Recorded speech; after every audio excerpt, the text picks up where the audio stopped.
Hi, I'm Adel Najdowski. Good afternoon. Thank you so much for joining me today for our monthly webinar through Skills, the monthly webinar series.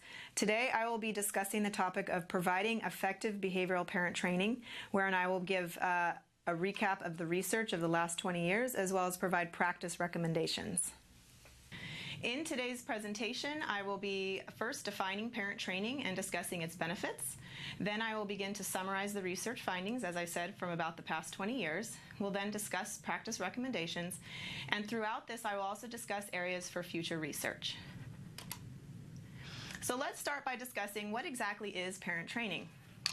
It has also been referred to as parent education, and it is basically programs that are designed to develop parent behavior that will hopefully promote positive outcomes in the parent's children.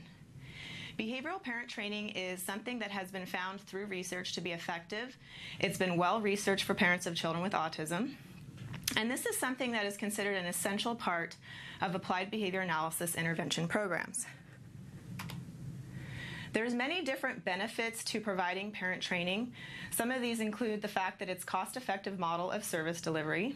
It also contributes to the child's ongoing progress, which means that if the child's getting some sort of ABA intervention as it is, if now the parents are being trained, they can also work on things outside of the regular therapy sessions. This essentially provides around-the-clock intervention opportunities. So if we can actually get intervention for children during all times of day, that's going to be the best for these children. This also can lead to consistency of program implementation. So by having parents on board, we can ensure that what we're doing is remaining consistent across the child's day. This obviously can also lead to a greater potential for maintenance and generalization of effects, and it can improve the quality of the parent and child interactions overall, which essentially can lead to increased family access to social and leisure activities. So now once parents are trained, they can start to go about their normal lives again, doing things that they would like to do as a family, which overall will improve the quality of the family life. Now, in addition to all this, getting parent training can increase a parent's feelings of being competent as a parent, and this could eventually also lead into the parent feeling less stressed and possibly feeling fewer depressive symptoms. So as you see, there's a lot of potential benefits of providing behavioral parent training. So now we're going to discuss the research findings. And I'm going to start by looking at the topic, what have parents actually been trained to do within the research? And there's kind of like three main areas of research here. The first is that parents have been trained to be therapists with their children. So ABA is a treatment that's been shown to be effective, and usually this is provided by people with BCBAs, supervision is provided and all of that. But in certain cases, parents have actually been trained to implement the therapy. Parents have also been trained to use procedures that will lead to skill acquisition in their children with respect to very specific skills. And they've also been trained to deal with very specific challenging behaviors. So what I'm going to do in the next few slides is kind of show you specifically what kind of research has been done in these three topic areas.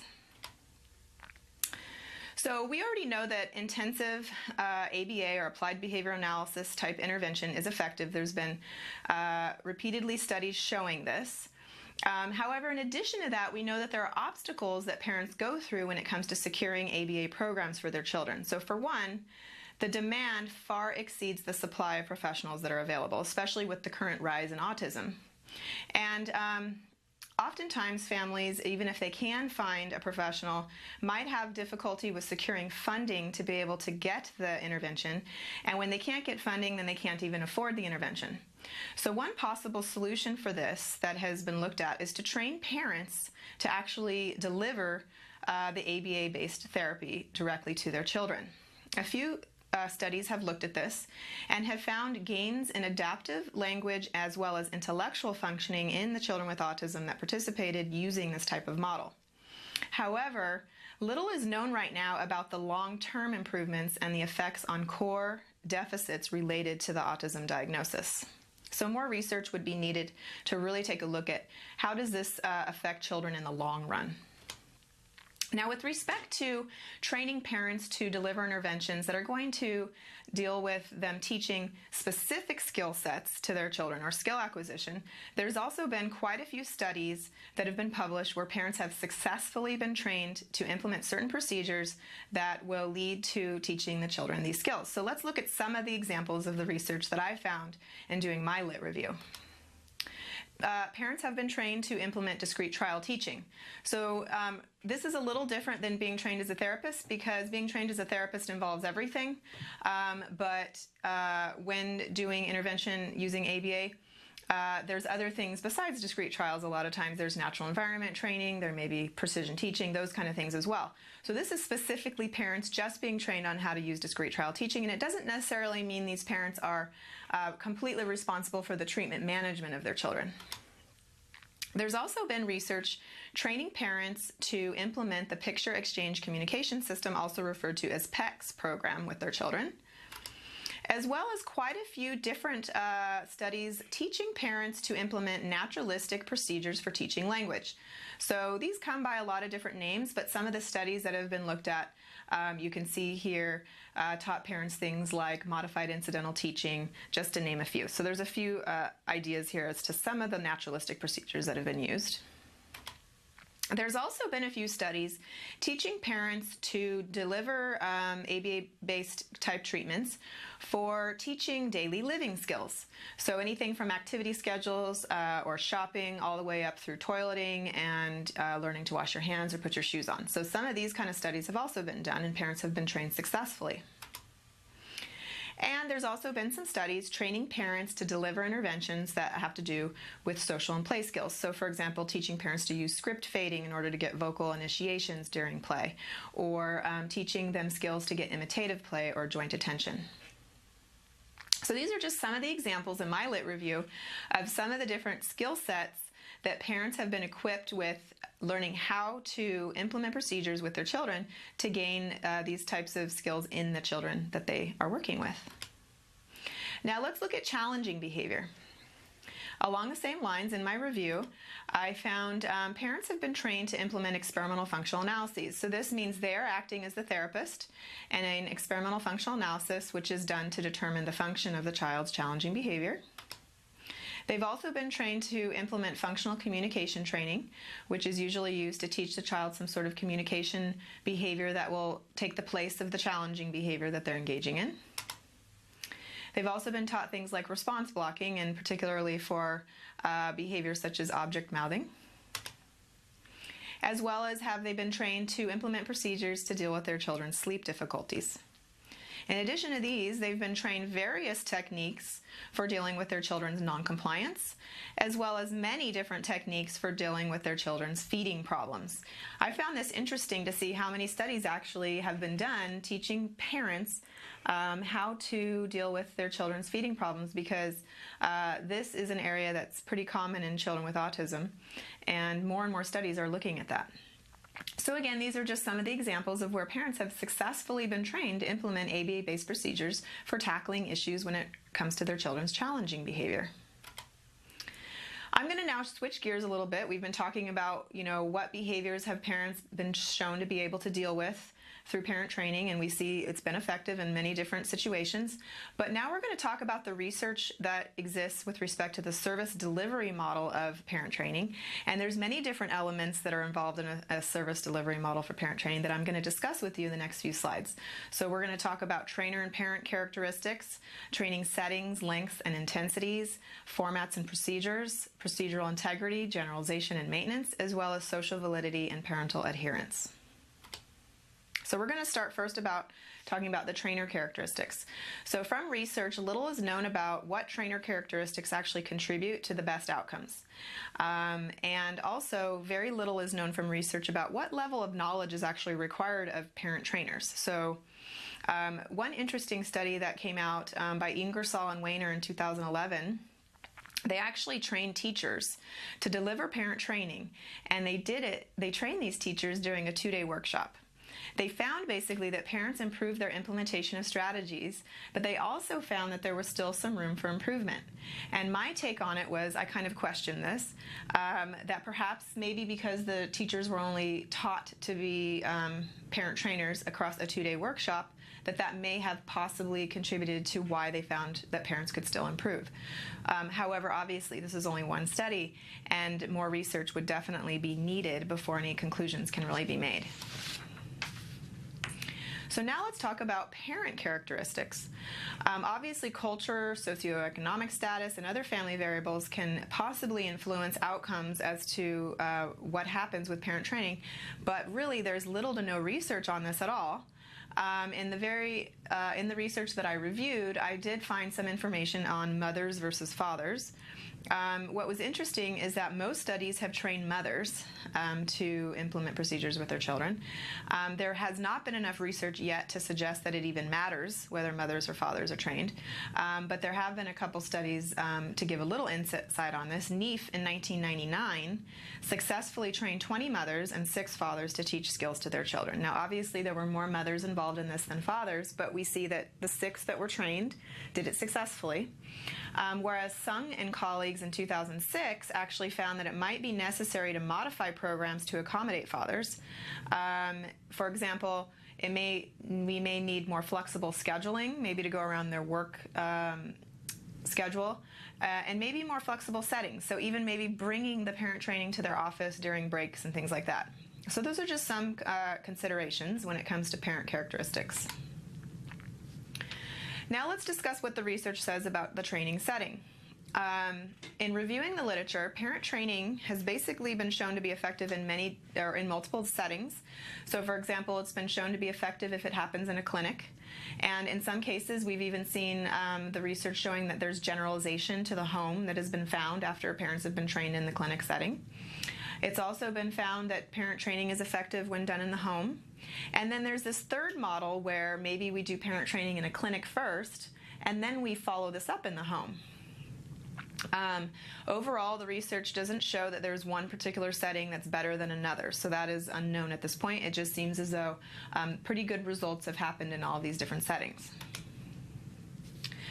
Okay, so now we're going to move on and discuss the research on intensity and length of training.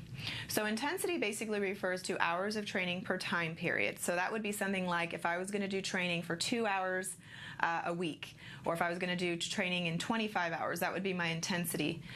The length is the span of time over which the training is occurring. So that would be like if I'm going to do training for the next 3 months, or if I'm going to do it for a year or whatever. Now, current research actually can't suggest the optimal intensity or length of training.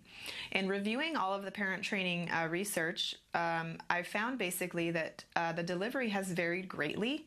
It's been anywhere from parent training being delivered 1 hour per week, conducted across multiple weeks, to even seeing where they did 25 hours of training conducted in 1 week, just get it all over in one big bang.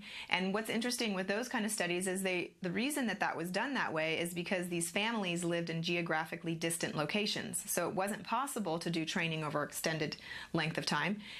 Rather, they got the parents to commit to a really intense 25-hour training in 1 week, and then they were able to send the parents back to their location where they live. Training has also taken anywhere up to a year, and you kind of do it slowly because this is just part of the normal model, let's say, of just an additional thing that you're doing as part of your normal ABA program with a child.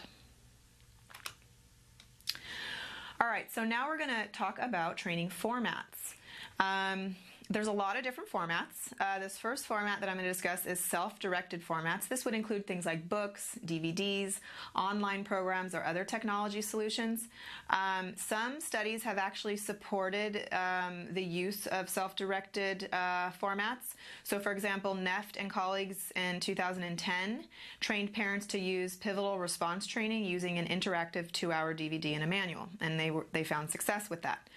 Likewise, Zhang and colleagues in 2012 trained parents in knowledge of principles and procedures of ABA using the Institute for Behavioral Training's, which is also referred to IBT's, e-learning modules.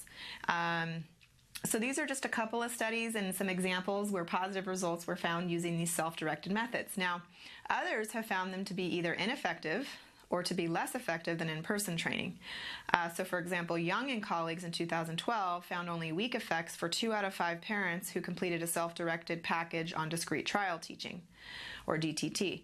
So basically, my take on this is it's got to somewhat matter what is it that you're trying to teach in the self-directed format, and how good is the quality of the materials that you're doing in this format, and is it interactive at all? Are there tests for competencies built in, et cetera, et cetera. So I think there's probably a lot of variables that would go into play as to whether or not a self-directed format would work or not, and I think that's a huge area for future research where people can get in there and figure out, if we're going to use self-directed methods, what do we need to ensure that parents can actually do this successfully?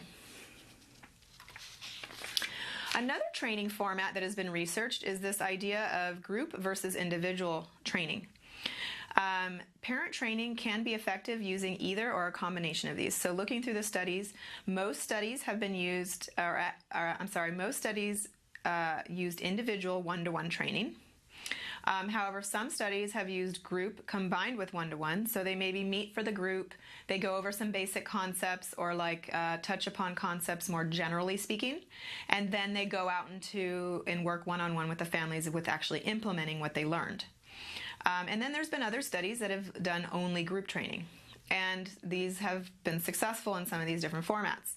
So again, there's not enough research to suggest whether group or one-to-one is superior. And there's also not enough research to suggest which components of group training are most important. I think that would be a good area for future research, is if we're going to use group training, what is the best way we can get the most out of this for these families? Another training format that's been looked at is something called the 3-tier model. It's basically like a training format that progresses from like a least to a most intensive amount of support that you're providing the parents. So in Tier 1, this is our least intensive one. This would be like a self-directed training model. Tier 2 would be like a group-based training model. So now I don't have to, it's not as much effort for me as a trainer because I can do it in groups. And then Tier 3 would be my most intensive, where I have to actually do one-on-one training. And basically the way the 3-tier model works is that families are assessed, and then based on what we find from the assessment, they will progress through each tier according to their specific needs. So we're going to kind of move around how they're progressing through tiers based on what happens in the assessment. So for example, some parents might actually skip tiers 1 and 2 and go straight to tier 3. And this would be like, if you can just tell this family is going to need one-to-one training, and you don't think they're going to get it from self-directed or group-based, you just go straight to tier 3. However, different kinds of families from the assessment, we might find that some might end at tier 2 if the one-to-one training is deemed unnecessary. So you may give them the self-directed and the group-based and then call it a day because they're getting really great results already. Like everything else so far, more research on this model is needed before the efficacy, the effectiveness, and the cost efficiency of it can actually be determined.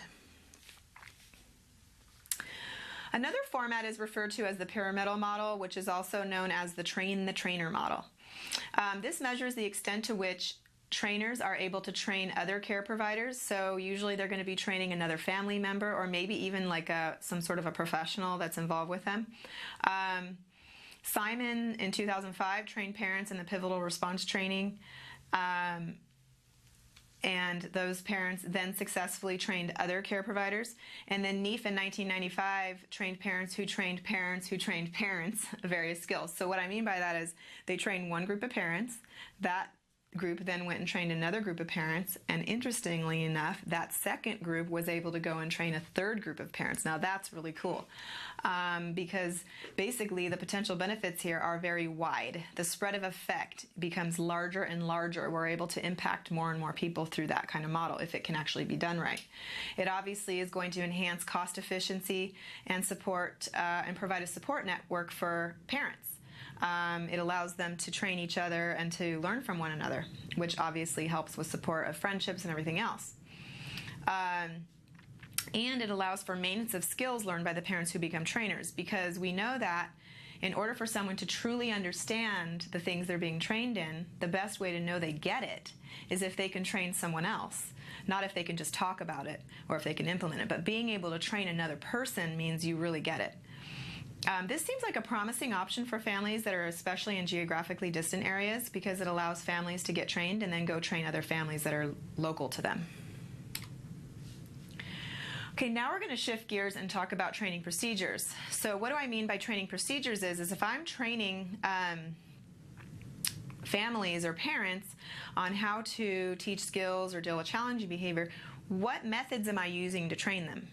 A large sample of studies have used multi-component treatment packages or training packages, including 3 or more of the following. So in training parents, it's usually included 3 or more of these things. Didactic instruction, which could include verbal instructions to the parents on what to do, or written instructions to the parents on what to do. That could be a manual they read, or even just an instruction sheet.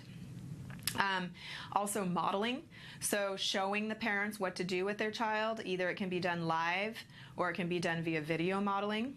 And rehearsal, this is where parents basically role play with either the trainer, so the trainer might pretend to be the child and the parent practices doing what they're supposed to do with the trainer being the child, or they could go directly and rehearse it with their child, in which case the final component is feedback, where the trainer is going to provide feedback to the parents, and this is going to usually include positive feedback for when the parent does the right thing and corrective feedback for when the parent makes an error. Only a few studies have actually evaluated individual components of training packages. So from what the research suggests, written instructions alone are usually ineffective. And because of this, they're sometimes being included to demonstrate baseline performance. So in a few studies that I've seen, they actually during baseline provide the parents with written instructions, and then they collect data to see if the parents can do it, and they show they can't. And so that's why it's the baseline. And then they implement treatment, and now they begin to give more components of the training. So that could be the feedback and the other things. Now, the research looking at written instruction combined with verbal instruction has actually shown mixed results.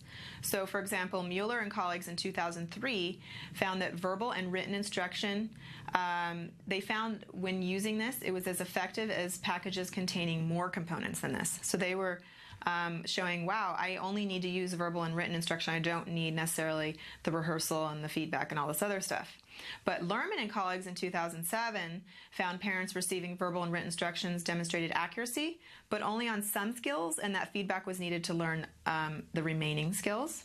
And then Urbis 2010 found that written and verbal instructions combined with feedback, so now we're adding feedback into this, was better than written and verbal instructions alone. Now granted, this study did not include necessarily children with autism only, so there was also kids with developmental disabilities in this study. So overall, what this kind of suggests is that it kind of depends if written and verbal instruction alone will be good enough. And I'm sure there's many different variables that can contribute to whether or not this is going to work. It could be even things like how complex is the procedure and that kind of stuff. There actually is not enough research right now to conclude which components promote success, and I think that there's potential variables that could contribute to the effectiveness of different training components. So like I said, type of skill being taught. If it's a really difficult thing for them to learn, it's going to be possibly impact what kind of procedures are going to work for training them. What about the complexity of the protocol? If you put together something for the parent to do that has so many different things they have to remember, are they going to be able to do it? If we keep it simple with the intervention we teach them to use, maybe that'll make a difference. Also, whether parents have had previous training. So have parents already been watching ABA for the last 3 years go on and they kind of get it and they've been trained kind of along the way and understand it for the most part? Or have they even had previous parent training before and now they're kind of just brushing up on their skills?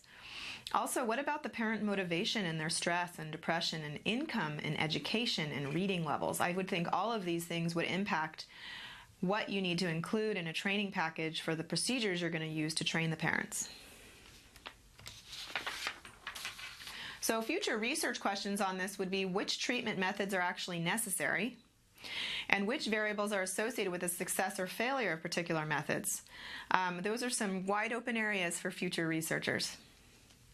Now, There's one potential model that has been discussed by Lerman and colleagues for identifying required and sufficient components. So this is kind of an interesting model that really makes sense to me. Perhaps you want to start with the easiest and the least expensive method first, like written instructions with the parents, then immediately evaluate their performance. If they're not getting it or doing well, then add supplemental instructions only for the incorrectly implemented procedures, in which case then you would evaluate performance again and continue to add more items into the training package until they're getting it. That's one particularly potential model here. Okay, now I'm switching gears to discuss with you procedural integrity data and what the research shows on that. Many studies haven't actually collected procedural integrity data, which is really kind of shocking to me, because if you think about it, you're training parents to go out and deliver interventions for children. Wouldn't you want to make sure that they're doing it with procedural integrity? Wouldn't you want to take data on how accurately they're implementing the procedures? Because isn't the goal here for the child to actually make gains? And I would think the parent needs to be implementing it correctly in order to make those gains. But that said, when procedural integrity data have been included and measured, they've been measured through either direct observation or through videotape sessions, and sometimes a combination of these two things. In studies that have reported procedural integrity data, they have shown it to be high, which is good and promising. But future research on this, I think, should definitely include this measure. And they should probably also look to determine if it's related at all to child outcomes. So does it matter if the parents implement the procedures correctly or not? Maybe it doesn't. Maybe I'm kind of missing the picture here. I don't know. So that's something for future research to determine. Now, what about the research on generalization? A few studies have actually included complete information about generalization, but generalization has actually been measured and observed across settings and stimuli, both for parent behavior. So we're teaching parents skills and we're seeing, oh wow, they're generalizing these to different settings and with different stimuli. That's cool. We're also seeing some generalization in child behavior. So the parent now is implementing something with their child, and wow, the child's not just doing it in one setting, but they're doing it in multiple settings, and they're doing it with different stimuli. So that's great. So some research has shown generalization has occurred when parent training has been implemented. However, there's also been some research showing limited generalization in different cases. So it doesn't look like you're going to be guaranteed, I guess, generalization if you do parent training. So again, this is probably something that needs to be measured and tracked, and people need to program for it.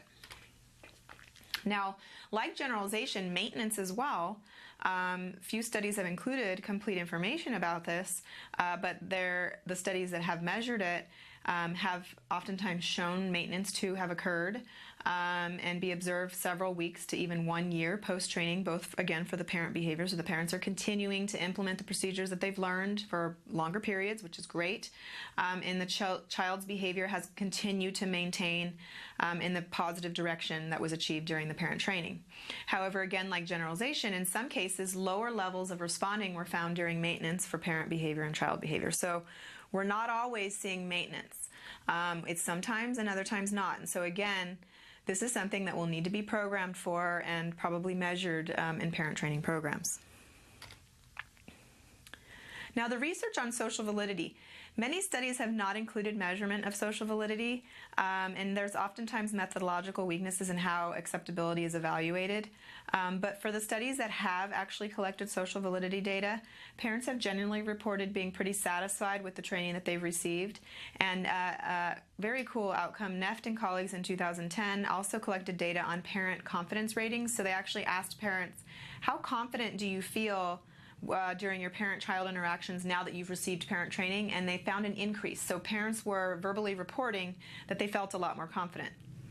Now, whether or not there was major changes or anything is a whole other story, but it's good to know you can make a parent feel more confident, because hopefully that leads to less stress for them as well. Now, with respect to the data and the research on adherence, so what I'm talking about here is parents adhering to and complying with the procedures that you give them. Now, in parent training, compliance issues are pretty common. There's little research examining methods for improving adherence, and the studies that have examined this have not necessarily involved children with autism. So I decided, you know what, I'm going to go ahead and include these studies anyways, because if I don't, then I won't have anything to say on this. And I think that we could use some of these ideas with children with autism even though they haven't been used in that population. So let's take a look at some of the things that people have done. There's been some different strategies for increasing adherence to parent training protocols. So one is making training contingent on submitting data.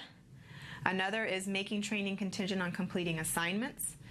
Another is providing tangible reinforcement in the form of, let's say, gift cards for completing requirements. And a final is implementing a response cost contract. So basically making the parents sign a contract that just says, I'm going to lose a monetary deposit if I miss parent training meetings, if I fail to collect data, or if my child doesn't achieve their behavioral goals. And so different studies have shown these methods to be effective for getting parents to comply with the procedures that they're taught. However, here's the kicker. Because these procedures were often one component of an entire parent training program, and they weren't actually the main variable that was being measured. They didn't measure like the outcome of using these procedures to see does it increase adherence or not. The effects on adherence are actually unknown. So that wasn't the point of these studies oftentimes, and so we don't really know. Only a few studies have actually measured child outcomes in relation to parental adherence. So for example, Murr and Milan in 1982 found that delivering lottery tickets contingent upon child progress actually increased parent practices. And Sapo in 1979 found that training parents in self-management, so they had to actually keep track of what and report on what they've been doing and all that kind of stuff, or providing social reinforcement, so telling them like good job and all that kind of stuff, produced greater improvement in child behavior than when they were not used. And interestingly, they also found that when both self-management and social reinforcement were combined, there were even greater improvements. Okay, so now we're going to shift gears, and based on all the research that I just presented, I'm going to discuss practice recommendations. So what can we take away from the research that I've just reviewed, and what can we put into place now to try to improve or to use best practices, I would say, for parent training? And I'm going to first discuss buy-in and adherence, because I think this is like the key to everything else. Everything I'm going to talk about, you have to get buy-in from the parents, and there's always some sort of collaborating and negotiating and compromising with parents that needs to go on in order to ensure success and make them feel like they're a real part of the parent training process. So let's talk about that first. Preliminary findings of studies, as I said when I reviewed the research, implementing contingencies to increase adherence seem promising, I think. So trainers might want to actually use some of these strategies with parents. Additionally, though, trainers should consider variables that compromise buy-in, and they should probably think about implementing either adaptations, maybe some additional support strategies, I'll talk about some of those later, as well as some accommodations. And we talked about earlier things like doing it in the settings that they would prefer, like if they would want the clinic, or if they prefer at home, or if they want you to come to their office or whatever. Also, collaborative and supportive trainer-parent relationships may play an important role in adherence. If the parent feels like they're a part of the team, they're going to probably buy into it, and they're going to feel like they own it and be more likely to comply. So what I would suggest is combining confident behavioral training skills with rapport building skills, such as warmth, empathy, and humor. It's probably important to do this because it helps to build a rapport. Now, beyond rapport building, there's other challenges that might contribute to struggles with compliance. So you're going to have, at times, you're going to have a lot of other things going on. Single parents, low-income parents, or parents with lower educational status. Now, these kind of families might be likely to have less time and resources, and they might be feeling more isolated or lack social support, or even feel more stressed or depressed. So consider the fact that just because you build a good rapport doesn't mean they're going to be able to still adhere. Because until basic needs are being accommodated, it's unlikely parents are going to be able to fully participate and benefit from the parent training program. Thus, you're going to need to address a family's broader needs and develop other sources of support for them.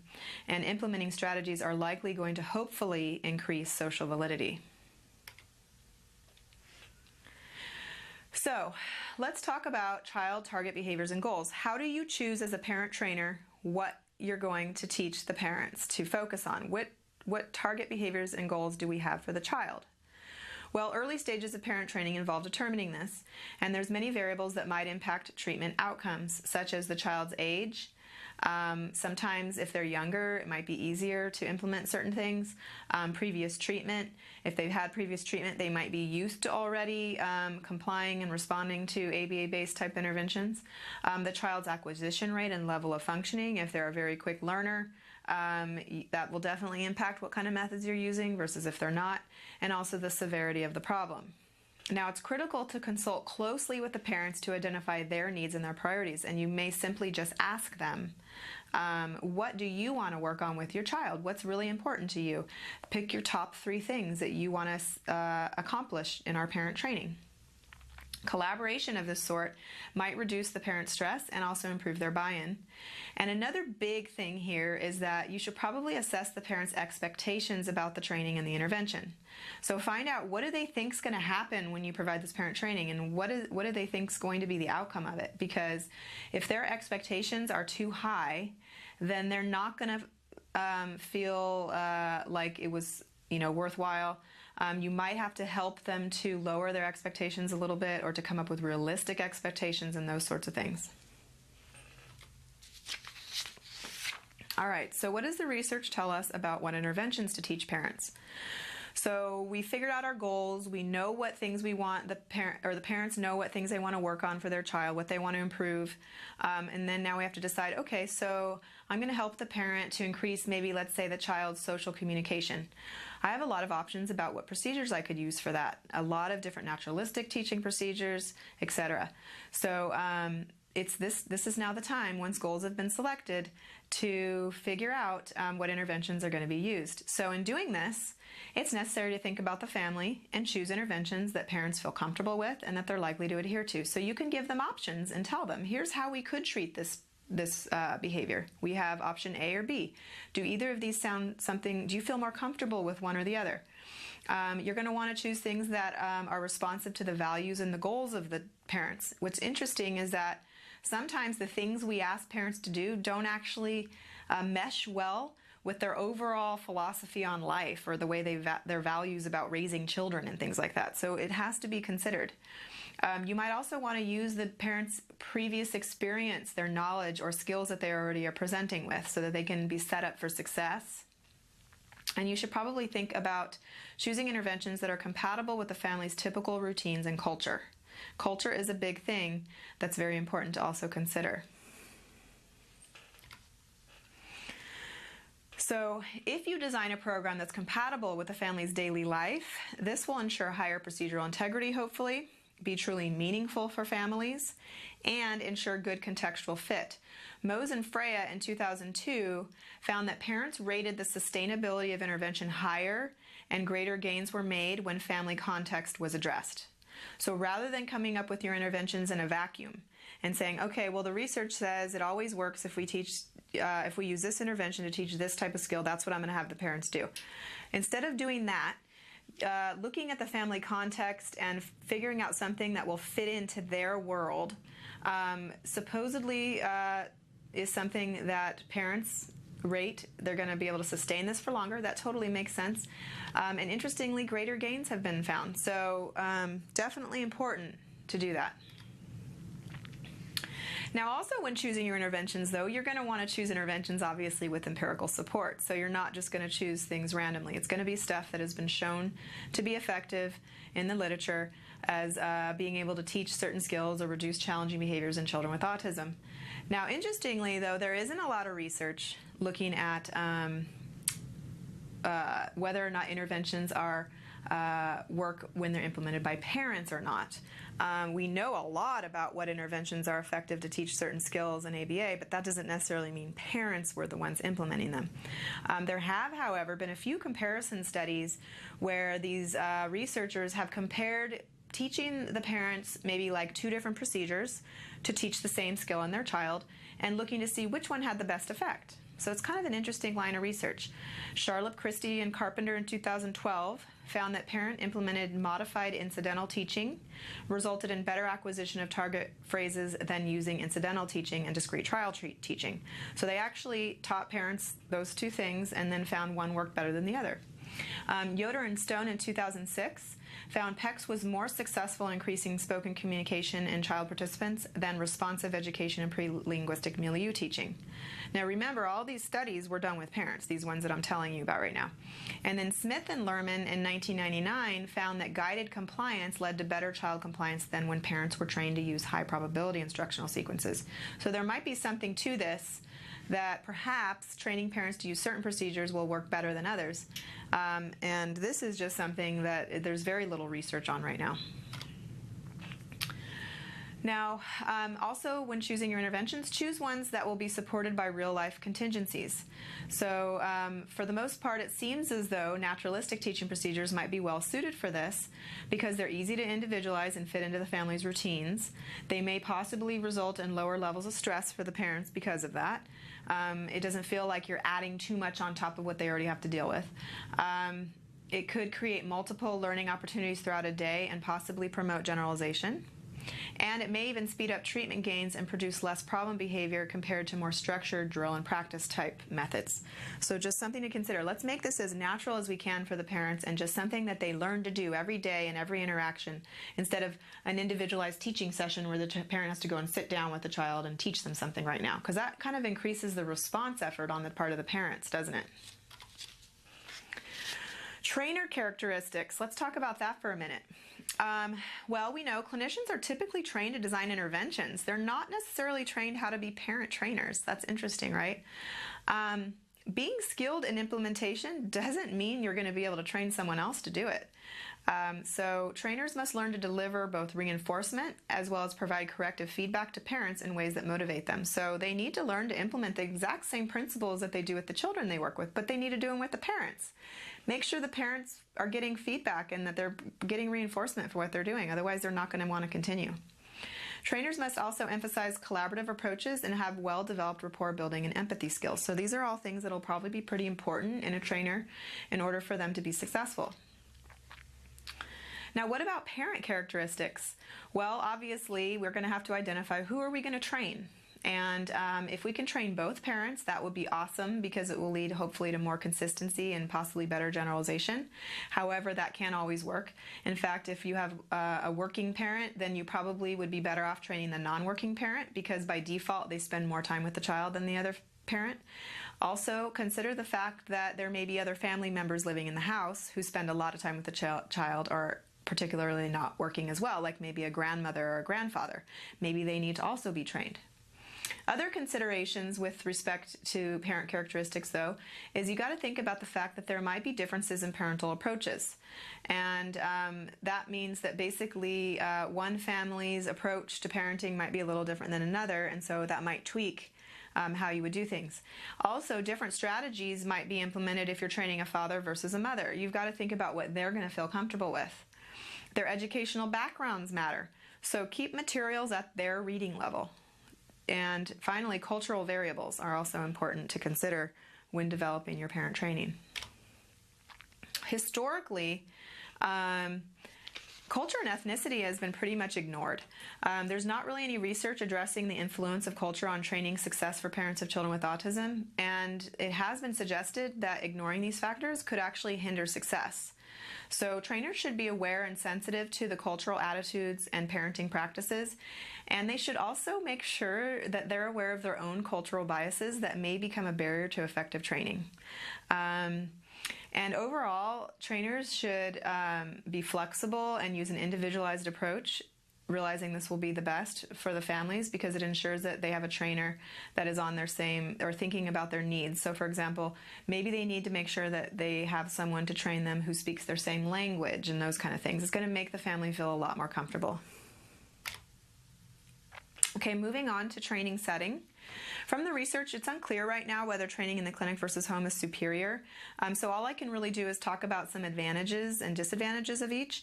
So for the clinic setting, one advantage is it's a more controlled environment and you'll have fewer distractions for establishing new skills. And a few studies have shown that there's been some generalization to the home. Now, with respect to the home setting, there's an advantage of the fact that it more closely matches the real world of the family, and thus it might result in more rapid acquisition and possibly better generalization for both parents and child behaviors. It also, by doing it in the home, could potentially improve attendance. So this is especially for families who don't have a vehicle, or for whom it's difficult for them to come to you for training. And we might find that there's just some skills that if those are the targets, they're going to be better suited to be done in a home setting. So for example, if I'm doing toilet training, I'm probably going to be better off doing that in a home setting. How about intensity and length of training? Overall, the optimal intensity and length of training is pretty much unclear from the research, and I'm guessing that different intensities and lengths will be successful under different conditions, and research needs to be done to figure out what those may be. Some relevant factors, though, that should be looked at when it comes to designing your intensity and your length of training would be ask the family how much time do they have to devote to the training, and consider that individual training would allow you to possibly be more accommodating for the family in terms of how many weeks and how many hours per week than group, because obviously group training is pretty much set up already and they need to fit into the mold as opposed to you fitting into their schedule.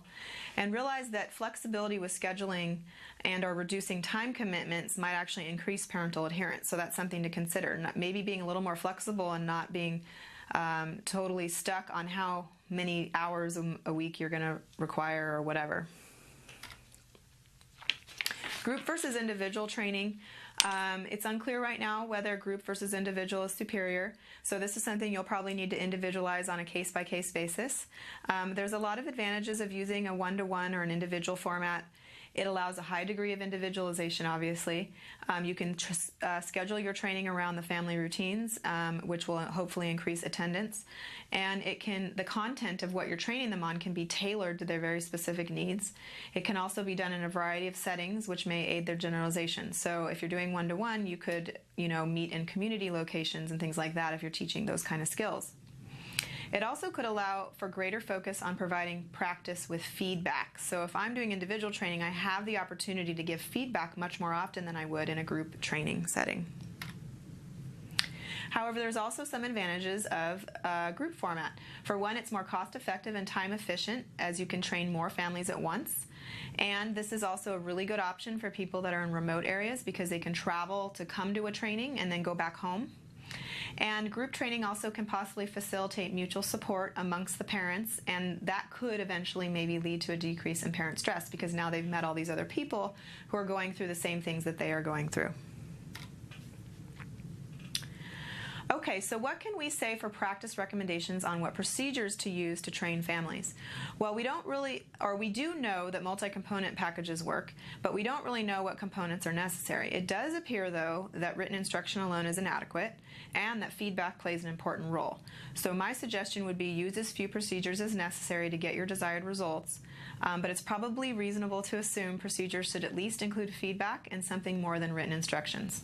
This is obviously unless you're maybe using like a manualized self-directed program. With respect to procedural integrity, no studies have actually specifically examined the relationship between procedural integrity and outcomes.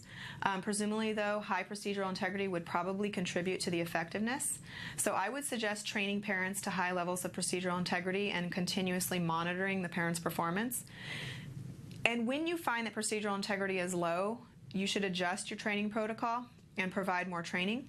And if in the case you find procedural integrity is high but the child's behavior is not improving, then at that point you know you need to make changes to your intervention. That it doesn't have anything to do with the parent's procedural integrity, it's just the intervention you're using with the child that may not be working. Now, with respect to generalization, I think this is something you have to program for. It's not going to be something you just hope occurs. So throughout training, you're going to want to make sure that parents are taught multiple exemplars, but also that they use multiple exemplars with their children, and that this is happening in many different settings. And in one case, Steibel in 1999 taught parents to use problem-solving skills, which I think is pretty clever. They taught parents to basically problem-solve when certain outcomes weren't being achieved. And if you want more ideas on what you could do to ensure generalization, I would say take a look at Stokes and Bear 1977 for a detailed discussion on how you can facilitate generalization. And then last, if generalization is not occurring, it's going to be necessary to add strategies to absolutely promote it. And this should probably just be something that is just standard anyways. Just plan to add strategies to begin with to ensure that you get it. With respect to maintenance, I would suggest choosing functional skills that will be supported. So if you want the change in the child to maintain and you want the parents to be able to continue to implement these things after the parent training is over with, choose functional things that will be supported in their natural world. There has been one potential method for increasing maintenance of parent behavior that has been looked at, and it involves training spouses to give each other feedback. So Harris and colleagues in 1998 did this, and this method was actually found to improve or sustain performance for 5 of 6 parents for up to 6 months. So that's pretty interesting, and I think that's a cool thing that maybe more research should be done on, or people should try, because that could be pretty promising. You're also going to want to measure maintenance for as long as is necessary to ensure meaningful and long-lasting results. I've seen many studies that measure maintenance maybe 1, 2, or 3 week follow-up. Well, I don't know if that's really good enough.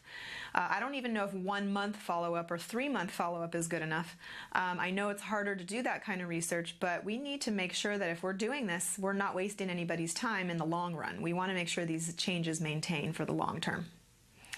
And if during our follow-up we find that the behavior has worsened, we're going to need to provide booster sessions, right, to make sure it gets back up to speed. Now, you can also see Cooper, Heron, and Hewer 2007 for some guiding principles with respect to maintenance as well. So parent stress. Well, we know stress may impede parents' ability to benefit from parent training, and it's sad, but parents have reported that their sense of crisis can feel relentless and that they often feel unsupported and frustrated. Parent training can actually decrease stress if it's done right, but you know what? It can also increase stress. So if I don't do it right and I don't consider their culture and make adaptations for them, and I don't come up with protocols that are at their reading level, and I don't ask them what's important to them and all these kind of things, but I just throw something on them and say, here you go, this is what you're doing, I'm going to probably end up increasing their stress. But if I do it right, I might actually decrease their stress. It can also be insufficient to increase parent adjustment if the stressors are chronic. So if parents have chronic stress, even if you do really good parent training, there's a chance they're just not going to be able to do it. So it's going to be necessary to design programs that fit into the family's daily routine, and you should also identify additional sources of support. This may be peer or social support. There's actually some research to suggest parents that are concurrently enrolled in a support group are more likely to master techniques. You might also want to suggest to them where they can go for counseling, where they can get respite care, where they can get legal advice, etc., etc. So keep your referrals close and refer them to good people when you find out about them, because in addition to what they're getting from you, but there's so many other supports out there that they could be taking advantage of. And if you have parents that are just chronically stressed and they cannot deal with all of that, then another option to them that you might want to suggest is acceptance commitment therapy. This is a scientifically based approach that is potentially useful where problems are chronic, stressful, or not easily corrected. What ACT does is it emphasizes acceptance of unpleasant emotions. It helps parents to diffuse from their very difficult thoughts, because they're oftentimes having very difficult thoughts about their children and their situations. It helps them to clarify what their personal values and goals are, and it helps them to come up with what are the effective actions that I need to engage in to reach these goals. And overall, ACT therapy may help parents to adjust to their difficulties in their life, increase their positive parenting interactions, and even potentially decrease child behavior problems. So if you are working with a family that's really seeming to be struggling with just the emotional stuff they're going through and the difficult thoughts about it, I would definitely not hesitate to suggest ACT therapy to them as something that they may want to take advantage of. So just to recap on today's presentation, I'm about to wrap up here. We know parent training is a critical component of effective intervention, and with the rise in autism, more need for evidence-based and cost-effective parent training is needed. The focus on parent training is usually on giving them procedures to deal with the core symptoms of autism, so teaching them things to deal with social communication deficits or challenging behavior in their children. And we found through looking at the research that different teaching formats, modes of service delivery, settings, intensities, lengths, content areas, and techniques have been shown to be effective.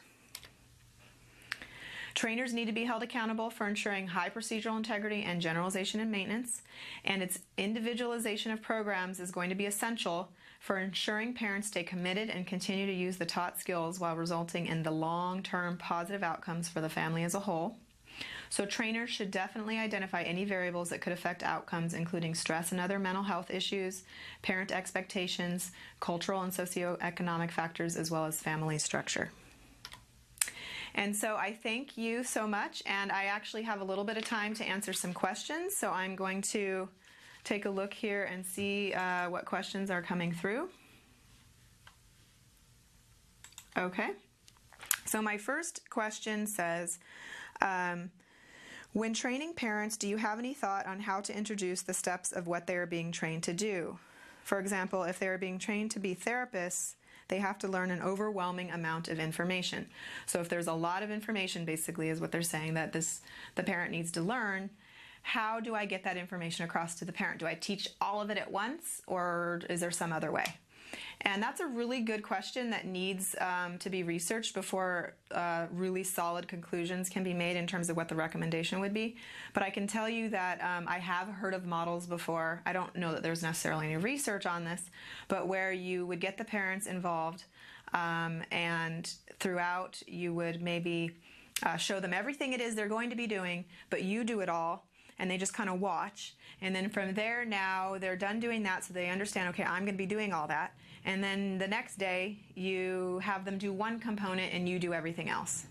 And then maybe after that, once they're showing proficiency at this one component, you add on more components, and you slowly add on components that the parent's taking over and you're no longer doing, and you're giving more and more control to the parent while you're releasing more and more of the control from yourself. That would be one possibility that you could do if you're feeling that it's a little overwhelming, to just get them in there and train them on everything from the start. So very good question. Thank you.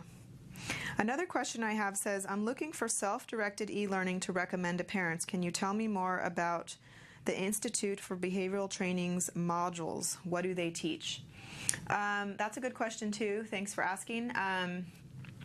They have, I believe that they have all sorts of e-learnings now.